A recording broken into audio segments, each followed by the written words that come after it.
सबसे पहले आप लोग ये बताएं कि आप लोग कैसे हो? अच्छे हो? डेली पढ़ाई करते हो? घर में रात को पढ़ाई करते हो कि पढ़ाई नहीं करते हो? Thank you. आज हम लोग जानेंगे डिस्पर्सन ऑफ लाइट क्या है, प्रकाश का विक्षेपण या प्रकाश का वर्ण विक्षेपण किसे कहते हैं। प्रकाश का वर्ण विक्षेपण या प्रकाश का विक्षेपण का परिभाषा मैं आप लोगों के सामने ब्लैक बोर्ड पर लिख दिया हूँ, इसे ध्यान से देखें। श्वेत प्रकाश का किसी पारदर्शक माध्यम से गुजरने के पश्चात 7 रंगों में विभक्त होना प्रकाश का विक्षेपण कहलाता है। इस परिभाषा में हम लोग कुछ शब्दों को भी ध्यान से समझेंगे, जैसे श्वेत प्रकाश। श्वेत प्रकाश का मतलब यहाँ हो रहा है बल्ब का प्रकाश हो सकता है, सूर्य का प्रकाश हो सकता है।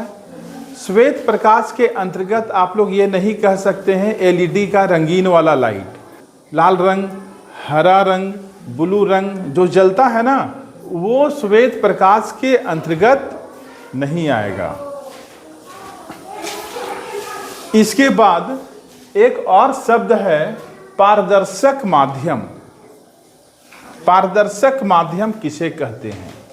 वैसा माध्यम जिससे प्रकाश का अधिकांश भाग पार हो जाता है, उसे हम लोग क्या कहते हैं?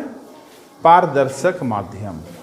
फिर से बार सुन लें, वैसा माध्यम जिससे प्रकाश का अधिकांश भाग गुजर सकता है पारदर्शक माध्यम कहलाता है। जैसे कांच, कांच वह भी अच्छा कांच, ये नहीं कि घिसा हुआ कांच। अगर घिसा हुआ कांच रहेगा तो उसमें से प्रकाश पास तो करेगा, लेकिन अधिकांश प्रकाश पास नहीं कर सकता है। तो शीशा भी होना चाहिए एकदम साफ, जो आर पार दिखाई देता हो। हवा, हवा भी पारदर्शक माध्यम है। साफ पानी, साफ पानी मैं बोल रहा हूँ, पानी नहीं बोल रहा हूँ। पानी अगर यदि मैं पानी बोलता हूँ तो उसमें गंदा पानी भी हो जाएगा, तो गंदा पानी पारदर्शक माध्यम नहीं होगा। यदि मान लो कि पानी में हम मिट्टी घोल दें, गंदा हो जाएगा, तो उसमें प्रकाश अगर हम पास करना चाहें, टॉर्च जलाना चाहें, तो उसका रोशनी तो जाएगा, लेकिन अधिकांश भाग नहीं जाएगा, बहुत कम भाग उससे गुजरेगा। तो पारदर्शक माध्यम का एग्जाम्पल क्या हुआ? कांच, वह भी बिना घिसा हुआ, जिसके आर पार देखा जा सकता है। हवा और साफ पानी, इन पदार्थों को हम लोग क्या कहते हैं? पारदर्शक माध्यम।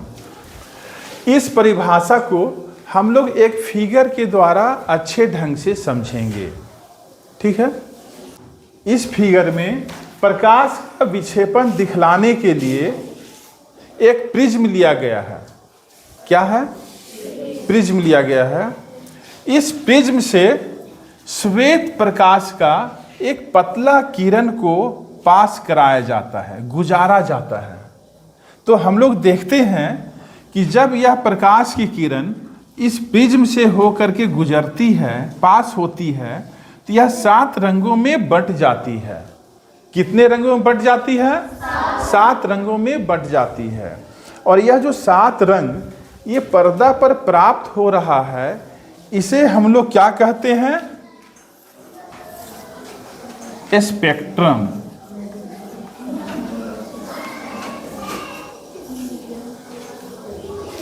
ये जो 7 रंग का पट्टी प्राप्त हो रहा है, इसे हम लोग क्या कहते हैं? स्पेक्ट्रम। 7 रंग में कौन कौन है? बैंगनी, नील, आसमानी, हरा, पीला, नारंगी और लाल। इन 7 रंगों को याद रखने के लिए, इसके सही क्रम को याद रखने के लिए कि किस रंग के बाद कौन सा रंग आएगा, आपको एक शब्द याद रखना होगा, बैनियाह पिनाला। बै नी आह पी नाला। ठीक है, बै से हो गया बैगनी। ध्यान से देखेंगे सारे बच्चे। बै से बैगनी, नी से नील, नीला नहीं नील, या जिसे हम लोग जामुनी रंग भी कहते हैं। ठीक है, बै से हो गया बैगनी, नी से नील, या जिसे हम लोग जामुनी रंग भी कहते हैं। इसके बाद है आ से आसमानी, जिसे हम लोग नीला भी कहते हैं। ह से हरा, पी से पीला, ना से नारंगी, ला से लाल। ठीक है, बहुत से जगहों में यहाँ नील और आसमानी लिखा हुआ नहीं है। नील के जगह पर केवल लिखा हुआ है जामुनी, और आसमानी के जगह पर लिखा हुआ है नीला। इससे बच्चों में कंफ्यूजन होने लगता है कि हम लोग बैनिया पिनाला तो याद कर लिए, ठीक है, तो बै से बैगनी, नी से, जबकि यहाँ जामुनी लिखा हुआ है, तो जब यहाँ नी है और जामुनी तो मैच नहीं न कर रहा है, तो नी से नील, नील को ही हम लोग जामुनी रंग कहते हैं। इसके बाद बहुत से जगहों पर यहाँ क्या लिखा हुआ है, नीला, जबकि यहाँ क्या है, आ, क्या है, आ, तो आ से होता है आसमानी। आसमानी और नीला सेम है। प्रकाश का विक्षेपण या डिस्पर्सन ऑफ लाइट की घटना हमारे वायुमंडल में या हमारे आसपास कहीं दिखाई देती है क्या? तो दिखाई देती है। वर्षा के मौसम में जब आसमान में इंद्रधनुष निकलता है, वर्षा के मौसम में जब आसमान में इंद्रधनुष निकलता है, तो इंद्रधनुष का निकलना एक प्राकृतिक घटना है जो प्रकाश का विक्षेपण का एक बहुत ही सटीक और अच्छा एग्जाम्पल है। जब आसमान में इंद्रधनुष निकलता है तो इंद्रधनुष कैसे बनता है ये भी समझ लें।